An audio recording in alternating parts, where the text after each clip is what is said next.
So up to this point, we've talked about the CPU, and we talked about system memory or RAM. We're going to move on to the BIOS and the motherboard. Now, the motherboard is the board or the platform that contains the CPU and the memory and something we call the chipset, and gives us all the connectivity to the outside world. You can't connect a CPU or RAM to a drive, not directly anyway, to drives or keyboards or video displays. So it's the motherboard that handles all that connectivity. Now, the motherboard is running a little bit of software called a BIOS. The BIOS coordinates all the information flow between these pieces, coordinates information flow coming onto and off of the motherboard through the input and output, and gives you the basic routines to talk to the keyboard and the video and the mouse and the USB port. Now, BIOS stands for Basic Input Output Services. So before there's even an operating system or an application in the picture, the computer needs some basic code to get basic input and output. It's kind of like a low-level operating system that has to run even before you would load Windows or Linux. Now, the next piece of this motherboard puzzle is the chipset. So we talked, like I said, we talked about CPU and RAM. The chipset is what coordinates data flow between CPU and RAM, CPU and video cards, CPU and other devices. There's a number of interfaces or how data flows through a system between various devices, and there's something called a bridge that connects connects the I/O of a CPU, for instance, to the I/O of a disk drive. And so it's a bridge needed to bridge that gap.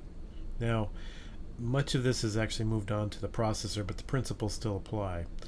And there's this notion of a north bridge that is closest to the CPU and traditionally has handled communication with the memory and the video card and high-speed I/O.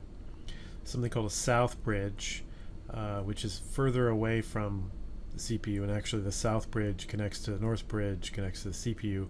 South bridge handles keyboard, disk drives, mice, USB ports, things like that.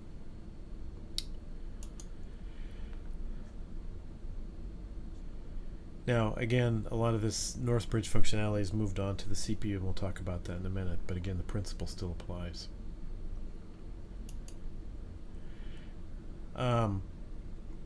Especially with now, the graphics and the memory controller now on the CPU. So here's a picture of existing CPU architecture. This is from an slightly older AMD processor, but it shows you, here's the CPU. On this model, the memory is directly connected to the CPU. But down here, we have the north bridge, and this is a connection to the graphics card, and this one has connections to support multiple graphics cards, and these are other high-speed interfaces. Then here's the south bridge. It handles the audio, hard drives, USB ports, networking is down here, keyboard, mouse, all the devices that don't necessarily require a very high-speed connection. A lot of I/O pins, but not necessarily high speed. So there's a high speed connection from the south bridge to the north bridge, and then all these lower high pin count interfaces. Now, today's CPUs have influenced chipset architecture, and the big key thing for CPUs in the past 5 to 10 years has really been integration, moving more of the semiconductor functionality in a computer, in a PC, onto the CPU, which it basically allows the Intel or AMD to actually either charge more or really keep their prices the same, for what they sell. So before, you had companies that sold chipset pieces, and those companies have gone out of business, and Intel's really taken over their revenue. And now we have this model really where there's one chip, not called a bridge so much anymore. It's often called a platform controller hub, or PCH, which handles all those connections to all those lower speed I/O devices. And just to kind of give you a sense of scale, so these are, I think in the CPU section I showed you a picture of a CPU core. Here was 4 cores with the L3 cache. That's that size. This is a thermal picture as well. So the red stuff is higher temperature, more things going on there, more transistor switching. Anyway, looking at a Haswell, which I guess is not quite the latest CPU, but you can see that actually a good part of the chip is spent with or is dedicated to processor graphics. Over here we have what used to be on a separate chip. It's the North Bridge, handles the memory controller and some of the high-speed I/O buses.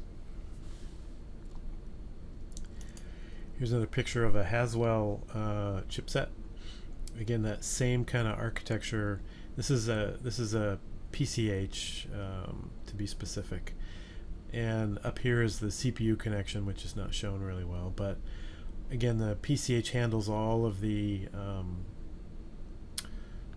hard drives, USB ports over here, audio down here. Also, the function of the PCH is also to handle some low-level software. In some ways, it's considered part of the BIOS software. But there's security features inside the BIOS, so a operating system can get a virus and be hacked. It's much harder to hack the security features that are running in the PCH. Now here's some details about chipsets. More than you wanted to know, less than I want you to, but chipsets are always designed in parallel with CPUs. So Intel, when they have a CPU design team working on a new generation CPU, they also have a design team working on the matching chipset or PCH. Now, under CPUs, because those are marketed to consumers directly, or at least as far as branding goes, they're marketed. Those had names like Core i5, Core i7, and so forth, or Pentium. Chipset names don't have a trademark name, they just have numbers. And the numbers have been kind of going up. We had 50, 60, 70, 80, 90, 100, 200. I think we're beyond 200 now since I updated this slide last year. So there's a number and then a letter. And roughly, the rough guide to the lettering is that an H chipset is a lower end consumer, B is what they call for a business, Q is performance, and a Z chipset is a performance chipset or extreme chipset. And consumer to extreme often means there's some features added to the higher end ones or more ports, things like that. And a chipset, again, is always tied to a specific socket type. So there was an X79 chipset, which was a 7th generation chipset. It was a performance version, and it would support any CPUs that plugged into an LGA 1366 or an LGA 2011 socket. Now, the reason that these don't necessarily have trademark names is that you never buy them. It's the motherboard manufacturer that purchases the PCH or chipset, solders those onto the motherboard, and then you buy the motherboard. But the price of a PCH is around, well, these days you can find them for cheaper than certainly $20, but $20 to $50, maybe $30, $40.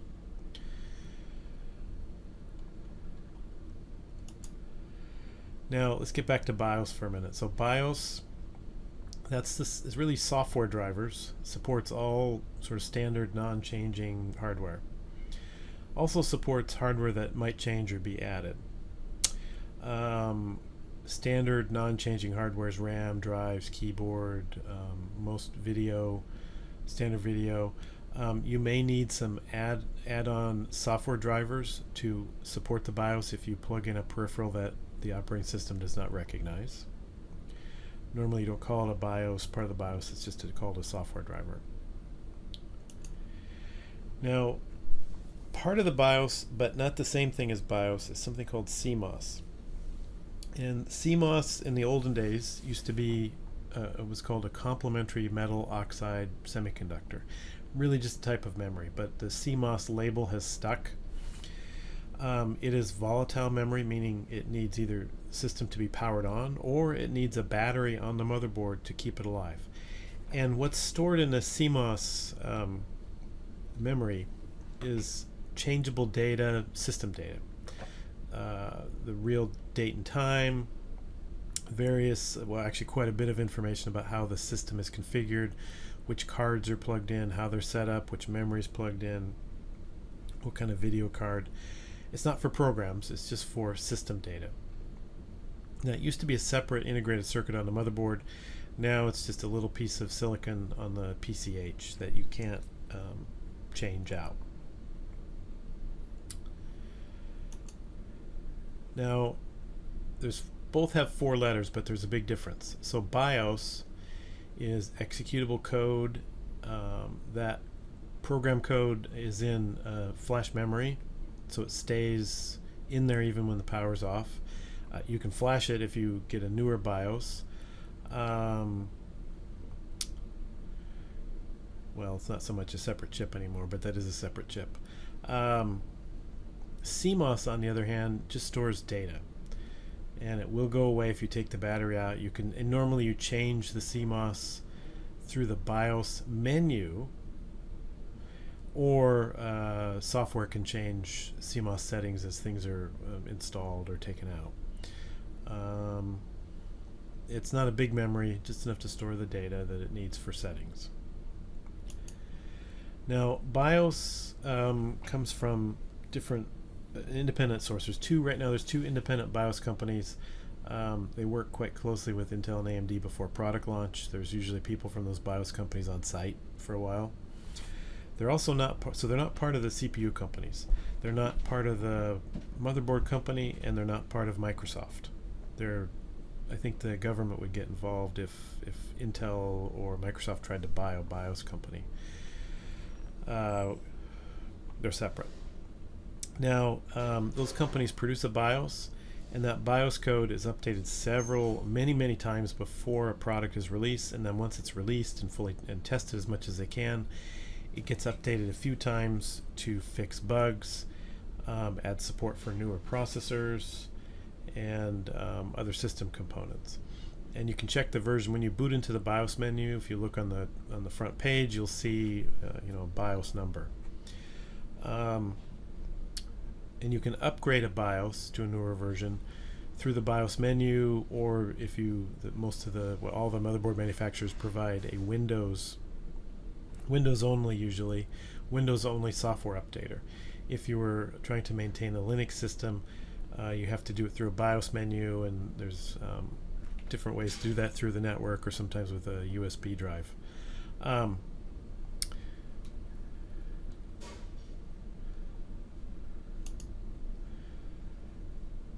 newer computers, the BIOS is actually called UEFI. It stands for Unified Extensible Firmware Interface, but most of us still call it a BIOS. It's has more features, it's more powerful than the older 16-bit wide BIOS that used to be in existence. So oftentimes if you boot up a new computer, it might say BIOS, but newer computers will often just say this is the UEFI interface. Now, the BIOS does a couple things. We talked about how it supports the keyboards and stuff. It also has a function where it starts up as soon as the CPU comes alive. It starts up after the basic power on test, does some more testing, provides those drivers, those runtime services to the operating system, lets the operating system talk to the keyboard. And also BIOS gives us that menu to change configuration settings. Now again, updates are often needed if you have an older motherboard, and maybe Intel or AMD has released some new CPUs that fit into that motherboard, so use the same socket. You may need to update your BIOS. Also, they can't fix every bug, and so for a period of 6 to 9 months after a product is released, bugs come into the motherboard company. They work with the BIOS company to fix any bugs. So you'll often see advice in the book or on troubleshooting sites. If you have certain kinds of problems, one of the first things you do is update the BIOS. And if you're, like, for instance, if you're doing a new system, building a new system from scratch, one of the first things you do before installing the software, before installing the operating system, is to check the BIOS version that's on the motherboard, and then go to the manufacturer site, the motherboard manufacturer site, and see if there's an update to the BIOS. Update the BIOS before you do anything else, so you have a fresh new version of your motherboard and BIOS. Now, this is I wouldn't say this is necessarily a typical CMOS program, setup program. I think the newer BIOSes, the ones we have at PCC, look like this.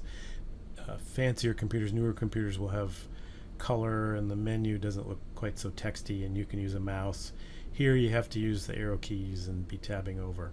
But BIOS or UEFIs usually have sort of basic setup things, maybe features for the BIOS, chipset or PCH features. There's usually a power management setup. You can configure a PC as to how aggressive it is with power savings and what it does if a power outage happens. It may or may not have an integrated peripherals. Each BIOS is different, and low-end motherboards have fewer menu choices. Higher-end systems have more choices. And then if you drill down into these menus, you'll see different things. So here it says quick power on self-test. That means that if you enable this, that means it does a quick test. If you disable this, for instance, it would actually do more testing and actually take more time to boot up. You can change which hard drive to boot off of first, or you can change the boot order, which boot devices. So this one is set up to try booting from a floppy, then a hard disk, then a CD-ROM. Each BIOS menu from each manufacturer, often within different motherboard generations, can be different. Let's see. Here's advanced chipset frequencies. Now, most of these, 99% of them, you don't change, but you do have the ability to turn off certain instructions. I actually can't think of a specific case why you would turn off SSE and SSE2 instructions. Oops, let's see. Under integrated peripherals, you can disable. Sometimes if you install additional controller cards, you may want to disable onboard controllers. So if for some reason I wanted to install a more capable USB controller, maybe a USB 3.1 controller, I might want to disable the existing onboard USB functions and let that new board take care of all of that. Or actually, more typically, if I'm going to install a audio control, a new audio board, higher performance audio system, I might disable the on-chip audio controller and let the system use the more expensive card that I plugged in. And then for power management, you can change some of the settings about what happens when you push the power button. Does it hibernate? Does it suspend to RAM? Suspend to RAM means that from a power S3 state means that the CPU shuts off, but power is maintained to the RAM memory, which only takes a watt or two. And so when you turn the system back on, instead of booting from hard drive, taking all that stuff from the hard drive, putting it into RAM, and then turning the CPU on, this is a faster, comes back to life faster, comes up from sleep state faster, at the cost of a few watts of power. Other things you can change here, like restore. If their power goes out, you can set this. Right now this is set to stay power off, but you can have it automatically boot up when power comes back. Again, most of the time you don't change these, but there is quite a bit of control for a lot of these features.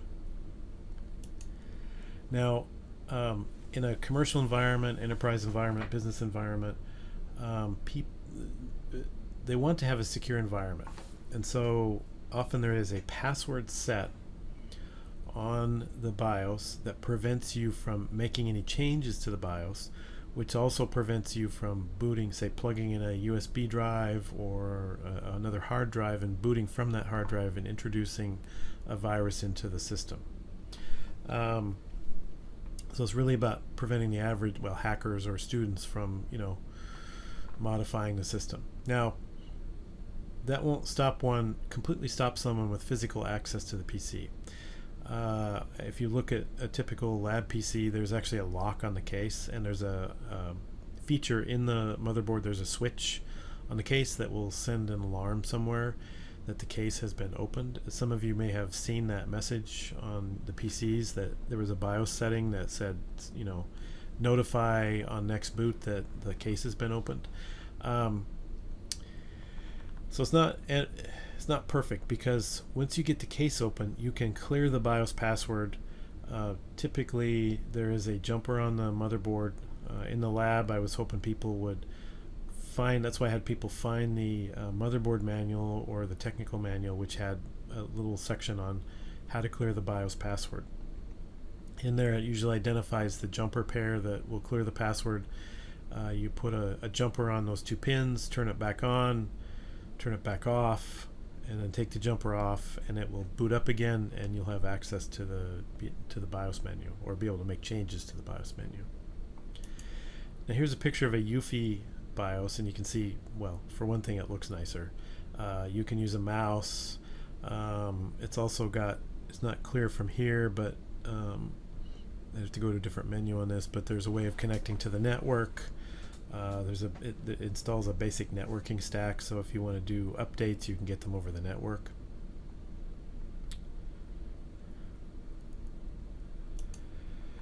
Now, one of the things that happens during boot up is a phase called power on self-test, and this is a special program that's stored in the PCH, basically, as part of the BIOS. It's initiated when the computer is turned on or goes through a full system reset, and it just checks out basic functionality, and it will communicates with you first by beep codes and then by error messages on the PC. So when you did the PC lab, a few of you actually got beep codes. Somebody putting the PC back together wrong, didn't have the RAM plugged in, and it wasn't, without the RAM you can't get the video up. There was no text, but it was doing a very specific beep pattern, and we had someone look up beep codes and find out that, okay, that particular beep code meant that the RAM was not correctly installed. Once you get past basic video and RAM problems, you may see other things like text errors, and some of you got the it's not so much it's not a test failure, but like the message saying the case has been opened. Sometimes you can hit F1 to continue, sometimes the message indicates something more serious.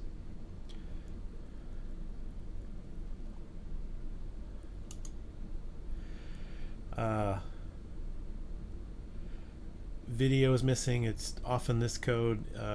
If RAM is missing, a beeping noise, continuous beeping noise, although on the system we had in the lab the other day, it was actually a very specific long short code. And really what you have to do is kind of Google the manufacturer of the system or the motherboard manufacturer and type beep codes, and usually you'll find something, or in the manual it will tell you what the beep codes are. Once you get past that beeping part, you'll see some other error messages. Like here we have hard drive controller failure, press F1 to resume. Now, pressing F1 may not actually fix it. Probably on this system, pressing F1 will just keep you in a loop of continually getting an HD controller failure, or it may take you to the BIOS menu where you can change the boot up device. Maybe you can reconfigure it to boot off of an optical drive or boot from a USB drive and overcome whatever that doesn't fix the hard drive controller failure, but sometimes you can get access to things. Now, beyond the beep codes and text messages, if you are doing serious computer repair, you may have a post card. It'll plug into a slot inside the PC, and as it boots up these numbers flash by quite fast. And there's a series of numbers, well, really starting at 0 when it first powers on. This is only showing 2 digits, but the numbers actually have multiple digits. Just showing the steps at which the BIOS has reached. Like it'll say, okay, the memory checks out, now I'll move on to the hard drive, and then the hard drives check out. It's moving on to peripherals. What'll happen is if you have an error, you'll get, this will stop and it'll freeze at a specific code, and you can look up that code. Often it's not something you can fix. It just kind of tells you where to look or what might be what might be suspect. Although if you do, get this freezing on a specific code, most of the time your only avenue for fixing it is just simply to replace the motherboard. This plugs into a socket. There's also ones that plug into the USB port, although the USB port functionality has to be there for that to work. Okay, the boot process. When you first power on the PC, the power supply circuitry will test for proper voltage and then send a signal down the power good wire to the motherboard. So the motherboard won't wake the CPU until it knows till the power supply is told it's got good power. At that point, the motherboard circuitry will turn the CPU on, and the CPU will always go to a built-in fixed memory address that is the first line of the power on self-test program. The power on self-test happens, and the last boot up function that the BIOS does is to call the bootstrap loader. Now the bootstrap loader looks and sees what boot devices are available, tries to search those in order. In this case, it's going to look on the floppy. It's going to look for that sector, that boot sector, and try and find the code there that will start the operating system. If it doesn't find it on the floppy, it goes to the hard disk. If it doesn't find the hard disk, it'll try the CD-ROM. If none of those work, you'll get some kind of error on the screen saying cannot boot, cannot find boot sector. Now, care and feeding of the BIOS and CMOS. So BIOS we talked about, some may need to be upgraded. They always warn you on the upgrade site, don't upgrade unless you know you have a specific problem, but generally if you have an old BIOS and you have a new system, upgrade. If you have a running system and you're not having any problems, probably best not to update the BIOS. Don't break something, don't risk breaking something. Now CMOS, so this is a picture of the battery on the motherboard, and these have a lifetime. It's quite long. I don't think I've ever actually had one go out. Usually something else fails before the battery fails. But if your system keeps resetting, you have a clock that doesn't look right, keeps taking longer boot times every time you power up, has to do a lot of configuration, your battery may be dead and it's easily replaceable. You just pop that out and put a standard battery back in. Other reasons for, besides just the battery, you might have a short somewhere on the motherboard, faulty power supply, something like that. In which case, usually again, either the answer is clean the motherboard or replace the motherboard. Now let's take a look at expansion slots. So mobile systems usually don't have expansion slots. It's only in desktop form factors that we have an expansion slot. And this is for plugging in additional devices. And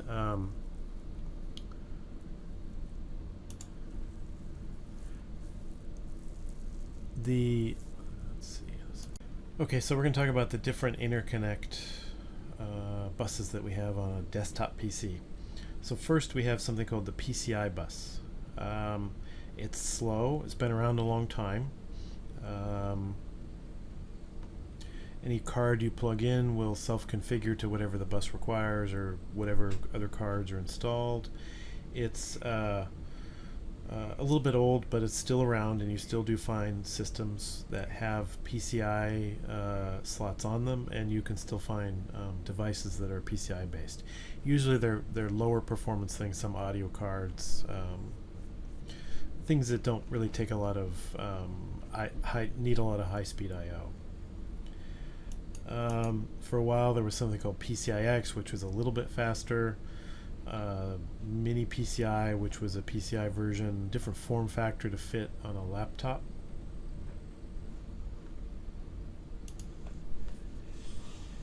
And the industry has pretty much moved on to something called PCI Express. The old PCI bus was parallel, lots of parallel I/O pins.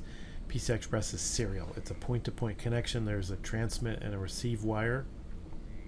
Each of those lanes, those wire pairs, run at a theoretical speed of 2.5 gigabits per second. Now, the nice thing about PCI Express is that a device, such as a video card, actually can use 16 lanes. So there's 16 receive transmit pairs in here, and so you can run 16 times 2.5 gigabits per second, have a very high data transfer rate. PCI Express has been pretty stable for a long time, although I think it is possible to find some motherboards will try to cut costs by having PCI Express 2.1 connections for some of them, and then PCI Express 3.0 or 3.1 connections.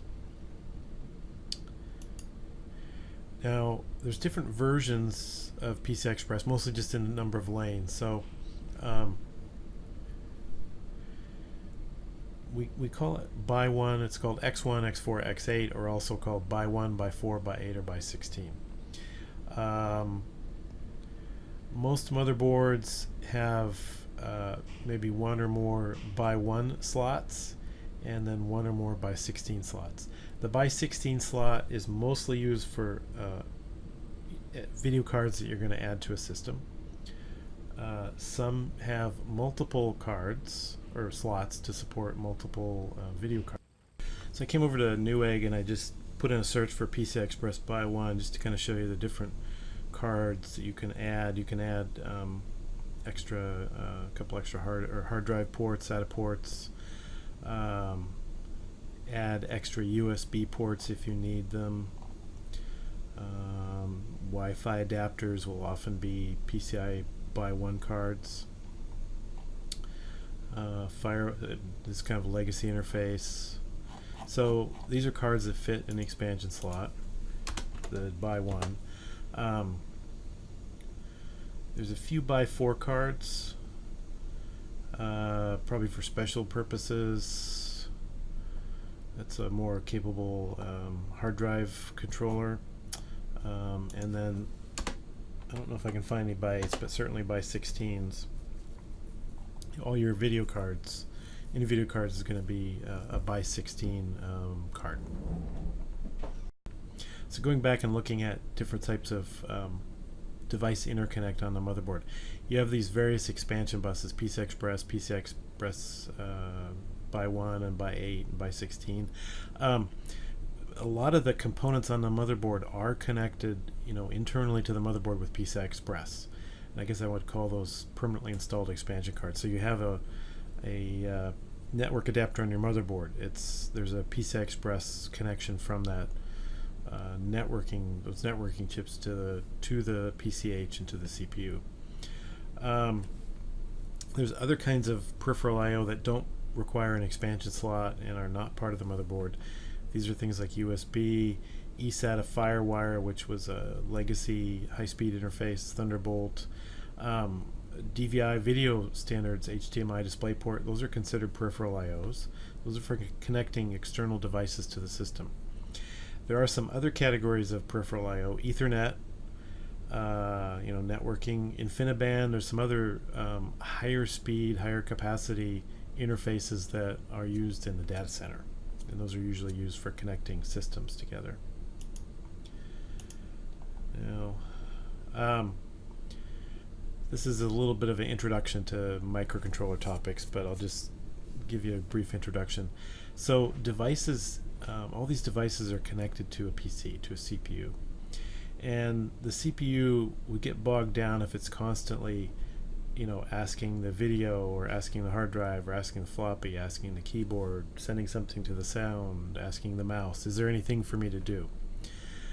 So all these devices actually work on an interrupt basis. So if the system is idle, the CPU is actually going to sleep to some extent. And if you move the mouse sends an interrupt to the CPU. The CPU gets that interrupt and then responds to the mouse. We'll spend a lot of time on this in microcontrollers. This architecture still exists in PCs, but you don't have to configure it anymore. I want to drill down into PCI Express real quick.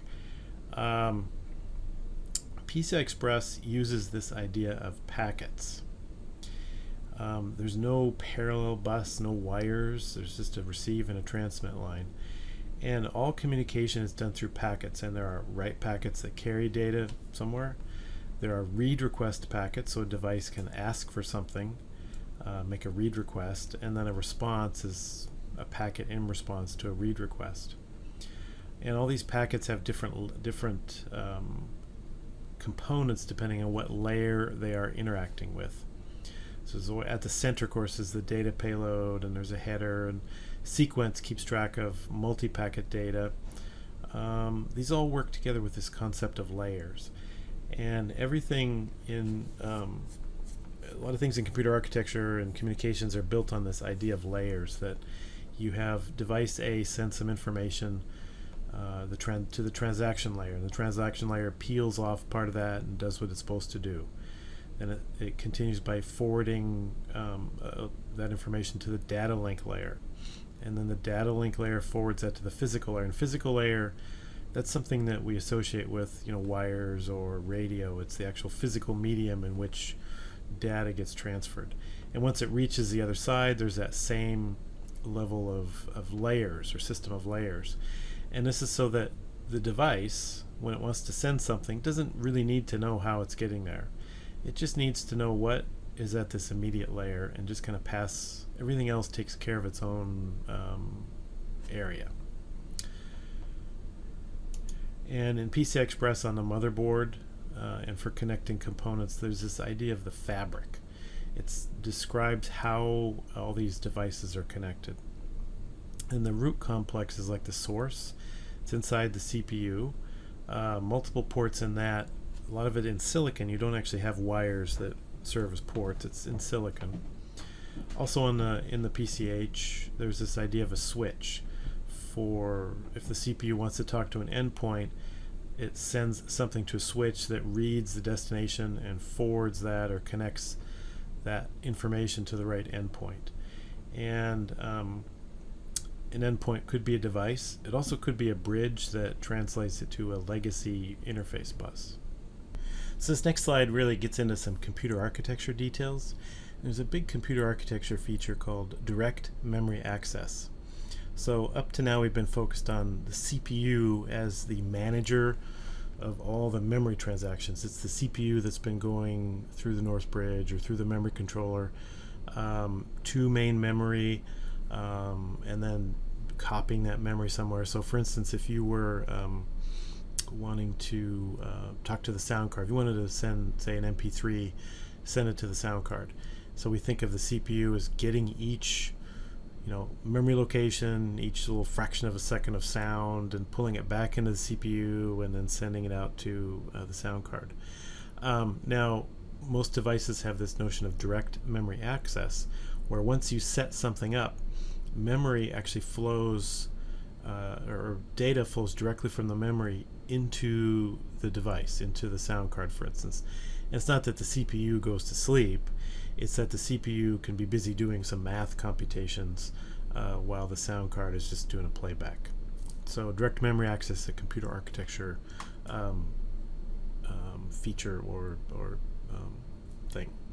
So this next part, I have two slides here on bus mastering and memory addresses. I'm going to skip. I should take them out of the slides though. So let's go to installing expansion cards. So there's a bunch of steps needed when you install an expansion card. Step number one, you buy a card, you get a card, you have to get some documentation. Do you need device drivers? Do you need software to accompany it? For some cards, does your power supply have extra plugs? So video cards, high-end video cards require power direct from the power supply, and you need to make sure that your system has those. Physical installation. So on the PCI older PCI cards, they just slip in. On PCI Express, you can push it in, but if you want to release it, there's a little latch underneath that has to be pressed in order to pull the card out. You have to be careful about the angle, and there's often a screw up here that attaches it to the case. Even though several of these are ground connections, you do want to physically screw in or stabilize the card, both as a mechanical thing and also for an extra ground connection. After you put the card in, you turn the system back on. Some devices may just be recognized by the BIOS and the OS. Sometimes you have to install them separately, and if that's the case, oftentimes you'll come with some kind of installation media, a CD, sometimes a USB. Sometimes they'll just refer you to the web, some place to download. Unsigned drivers. So this is something that's less of an issue with the latest Windows, but when a manufacturer makes a card that plugs into a PC, the better ones submit their drivers and their devices to Microsoft for testing. Microsoft tests it, puts it in their database, and then it's called an assigned driver. Cheaper companies don't do that, and sometimes you get warning messages. You used to get this all the time on older systems, older Windows systems. When you had an unusual card, you would get unsigned drivers, and normally it's fine. It doesn't mean that it's a virus. It just means that the company hasn't paid Microsoft to for a signed driver. Most cards install automatically. Sometimes you might have to go to the control panel and use the Add Hardware Wizard to force the operating system to actually recognize that card or help you install a driver. And when you do install a card and you bring up Device Manager, let me do that real quick. All right, I brought up my Device Manager. I have, say, like a storage controller here. This is actually on the motherboard, but if I go to Properties, I can see general devices working properly, driver details. I can, if I have to, if Windows is not being cooperative, I can update the driver manually. I can also disable and uninstall things. Sometimes actually, when I have networking problems, sometimes I will actually disable a network adapter and then re-enable it to force all the software stack elements to come through. I don't think I have anything else that's too unusual here as far as drivers. I don't have many cards in here. But Device Manager is where you check to see if something got installed right. Also, in addition, if there's a problem, it'll say driver, device not working properly. You'll get one of those red, X's, stop signs, or one of the yellow cautions to indicate that an adapter is not working.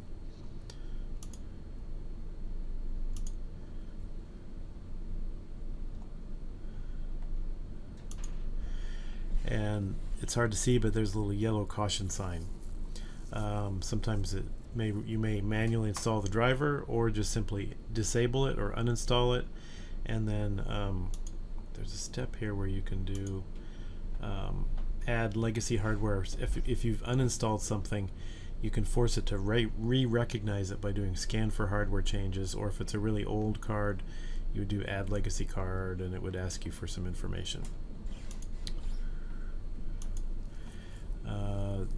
Black exclamation point on yellow, it might still work.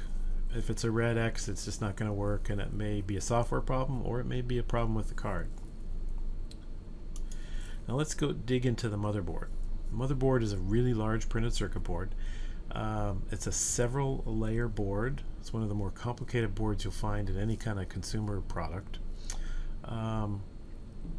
There's a lot of layers. Everything is carefully designed. It's like an art for designing printed circuit board.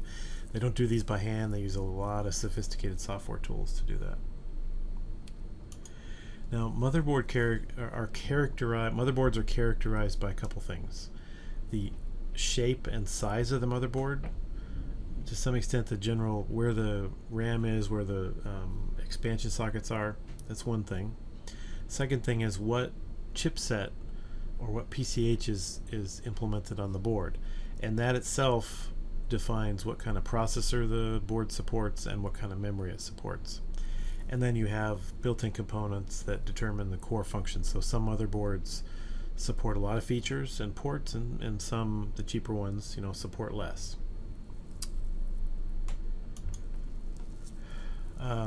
So form factor. This is a typical motherboard, and it's all motherboards that work in desktop PCs have the same, all the ports over here, expansion slots here, usually CPU almost always up here, and then memory over here. Now, Dell and HP and other manufacturers have their own custom motherboards, and the ports may be completely different. It's a integrated case motherboard system, whereas generic motherboards are designed to work with any case, no matter what the manufacturer. Now let's talk a little bit more about form factors. So form factor, that defines the shape, or the width and the depth, or the width and the height of the board. And AT was the name of the original form factor as defined by IBM a long time ago. Then they came up with ATX and BTX. There's a mini ITX, which is a small board. Again, this defines where the I/O ports are and where the components are laid out. And if I bring up a form factor here, I don't think this shows the original AT unless that's this one out here, but you can see the ATX is kind of this shape here.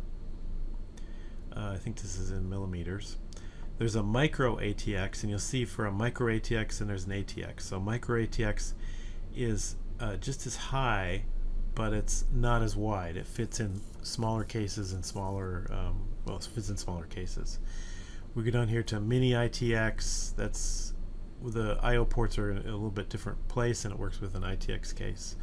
There are a couple other formats here that are kind of proprietary. BTX was a slightly bigger format for better cooling. I don't think BTX exists anymore as a separate unit. Again, keep in mind that Dell and HP, they don't have to follow these rules. I mean, I think there's some consistency certainly, but their motherboards are not stock and standard. So if you have a system, a Dell system, and you want to replace it with a generic motherboard, whatever board you buy, unless it's an exact replacement, won't fit. Now, one of the things that's it's a ritual of this class, and certainly knowing how PC works, is being able to recognize the components on a motherboard. My goal is if you ever get a job interview that's dealing somehow with PCs at a PC shop, I think this is one of the first questions they might ask, or first or second questions. Identify the parts of a motherboard. So we're looking at this, and you did some of this in your lab, but this is where the CPU sits, and the heatsink on top of that. These are all the integrated peripheral connectors, video, USB, networking, audio there. This one has a separate north bridge, which generates some heat, so there's a glued on heatsink there. Power circuitry is here. The motherboard power is this connector here. We have memory here. AGP is an old video standard, and we have our PCI slots. There's a CMOS battery. Let's look at another one. Again, there's a CPU.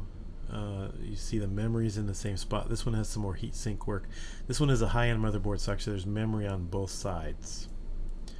And then we have our expansion sockets. There's PCI Express 16, PCI Express by 1, PCI Express 16. Actually, this one has quite a few PCI Express by 16 ports. There's the power again. USB ports are kind of hard to see in there. Here's one from the top. Again, an older motherboard, PCI slots, CPU. This one is probably a proprietary motherboard. The location's it says ATX, but it's a little bit different. ATX form factor was invented in 1995 after IBM really pioneered the PC industry. And that's where the standard placement of the I/O ports started to happen. Micro ATX, just again, if you remember that slide a few minutes ago, it's the same height but it's less wide. And there are other form factors, mostly proprietary, where it's that manufacturer that does it. So here I pulled up some other motherboard pictures. Again, the CPU, RAM,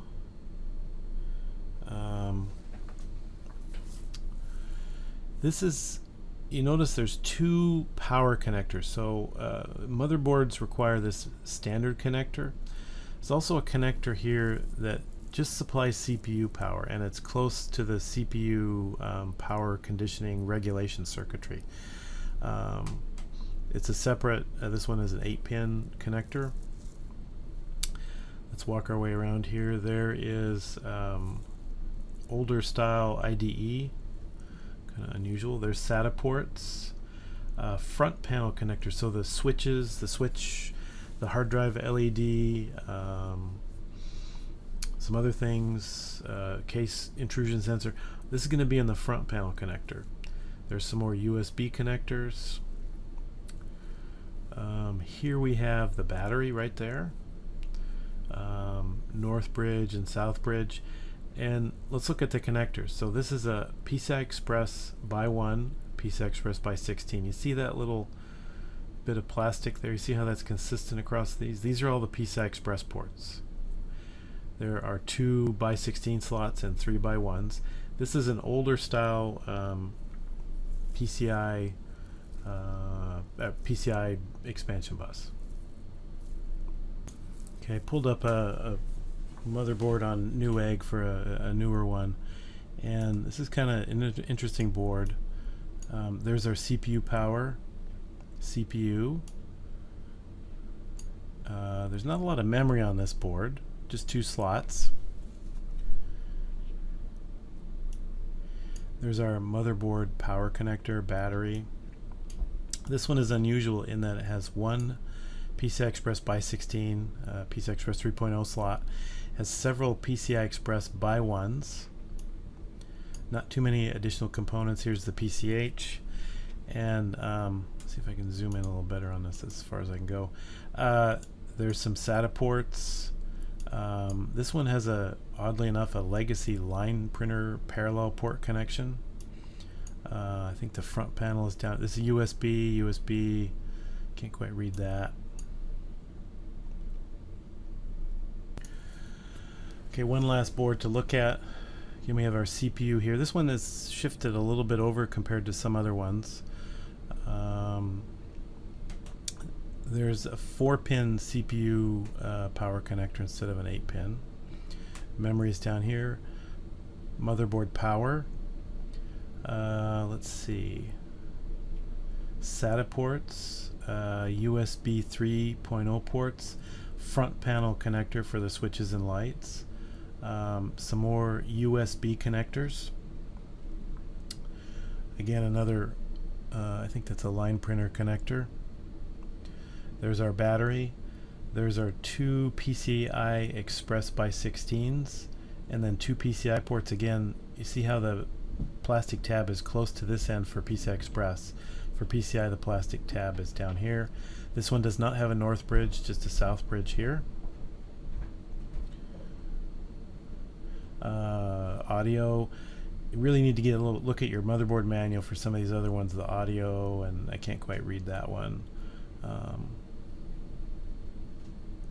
Okay. Now let's talk about some cooling issues. It's actually a non-standard, this is a BTX format, but you can kind of get an idea where most of the heat comes from. The graphics card is here, processor's here. Memory actually isn't that hot, although we've got some heat coming off the sides of it. And then the fan is usually at the top.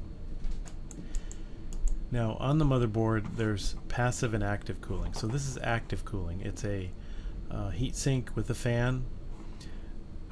These are passive cooling heat sinks. There are high-tech heat sinks that have heat pipes, and so these are the radiators. This one has a, let's see, actually that's over the voltage regulator, north bridge, south bridge. Heat pipes conduct heat. It conducts heat and returns inside the tube as a liquid once it condenses. This is probably a very typical heat cooling pattern in a system. Your fan is almost always up here because some systems don't have they only just have one fan in the power supply that's pulling air in, pulling it over the power supply components and then out. This one may have a fan up here. Sometimes there's a fan over here. You want to pull fresh air or cooler air in, cool any drives you have, flow over the CPU and then out. One thing you sometimes don't want to do is have like big openings down here. You want the air to come in and help cool the memory over here as well as the hard drives.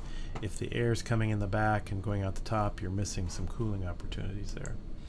And if you have multiple fans, you have to make sure that one fan at the top is blowing out, and maybe if you have a second fan that's blowing in at the front, it would be not good to have a fan blowing in at the top and a fan blowing in at the bottom. You don't want to have them working against each other.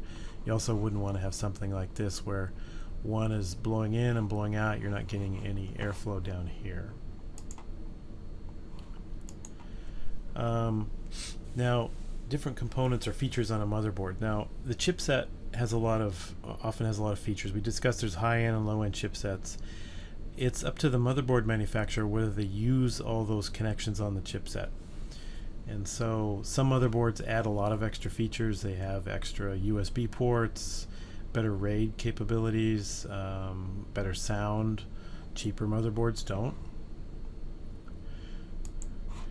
And then installing and upgrading motherboards. I really like these kind of cases because you can pull the opposite side out, rotate the base plate down, and get access to the motherboard without having to dig through the case. Now, choosing a motherboard and case. If you're building a system, you kind of have to make a joint decision. What CPU are you going to support, which then drives which motherboard you choose.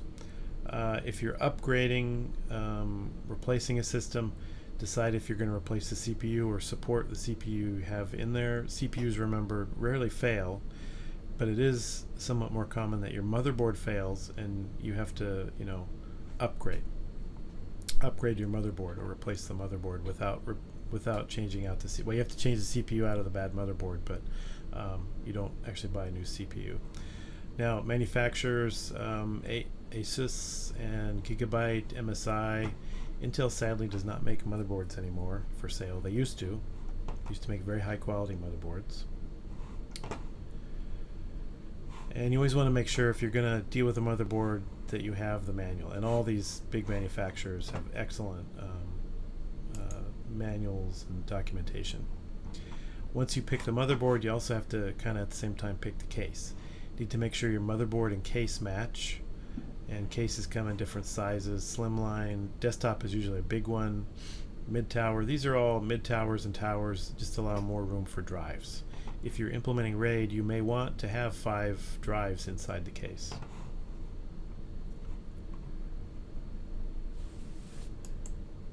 Some options to look for: it's nice to have a front that's removable. That motherboard mount that I was looking at a minute ago. Also, motherboard or cases, you can buy cases with power supplies and cases without power supplies.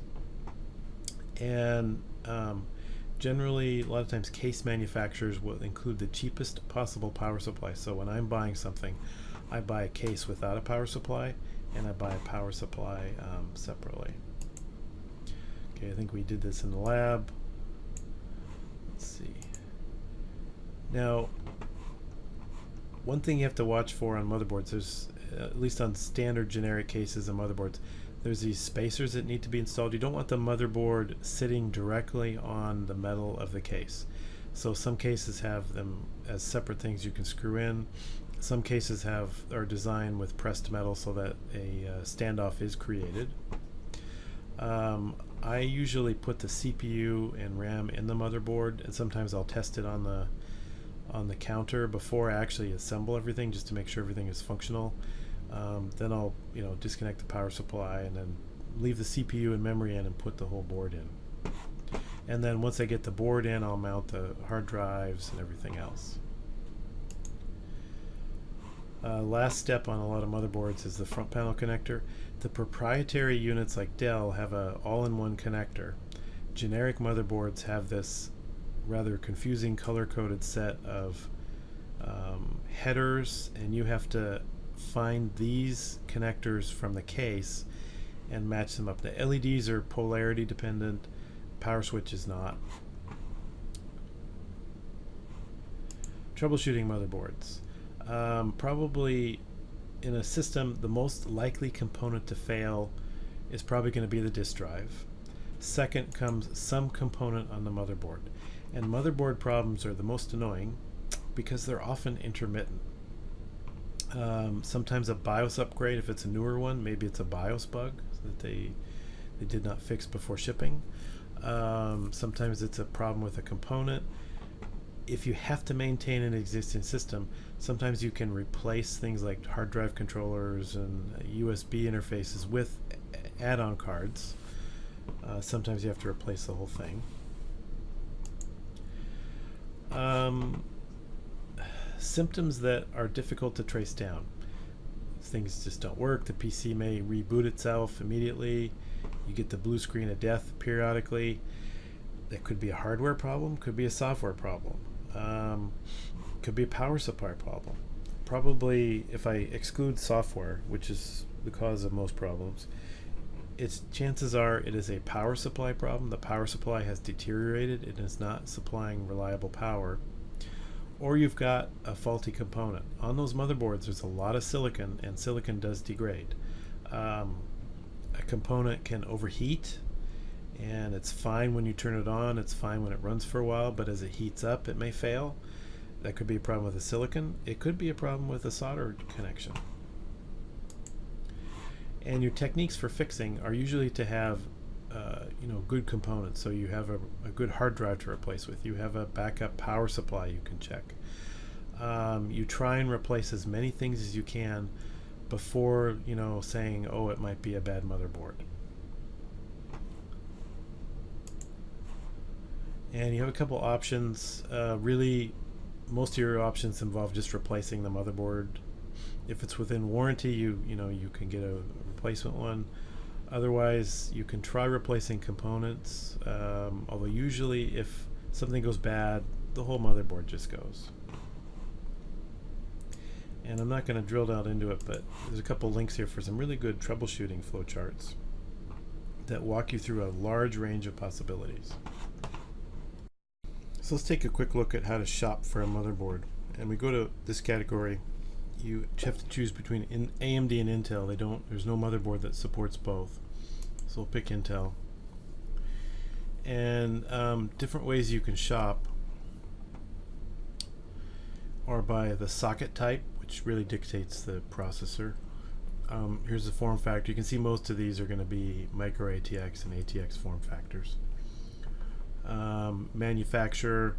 So Newegg tends to only carry stuff from reliable people. So there's our top four, I guess. Asus, ASRock, MSI, Gigabyte. BioStar is a real low end. Supermicro tends to make server motherboards. You can also shop by chipset. So I know that here's the Intel 200 series. That's the latest.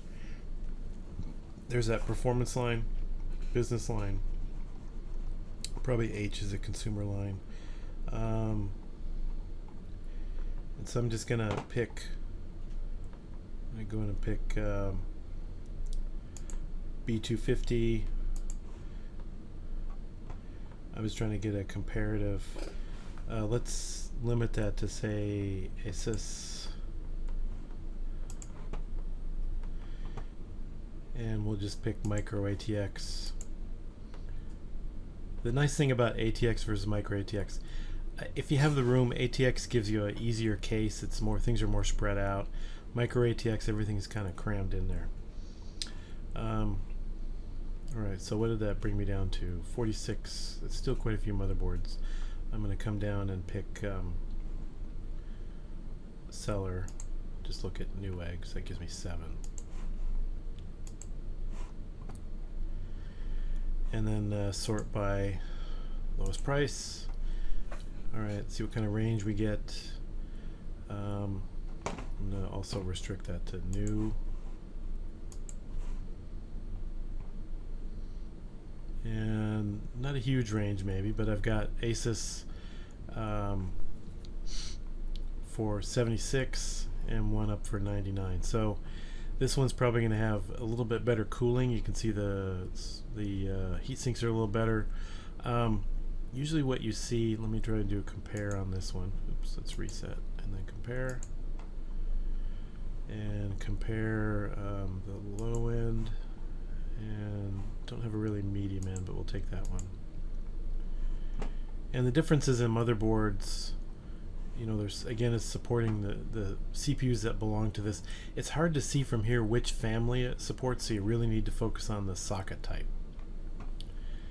And or just know that the B250 is what chips they support. See, the low end one only has 2 memory sockets. This has 4. They provide about the same memory. Let's see. This one has an Optane socket, Optane ready. This one has more expensive, has better audio. So you kind of have to decide what's important to you, what kind of ports. Sometimes you'll see some have fewer SATA ports. Let's see. This one has a Type C USB. For some reason, this one has more the cheaper one has more ports than the expensive one, which is interesting. Anyway, so you kind of look at the features that are important to you and try and buy the motherboard that costs the least.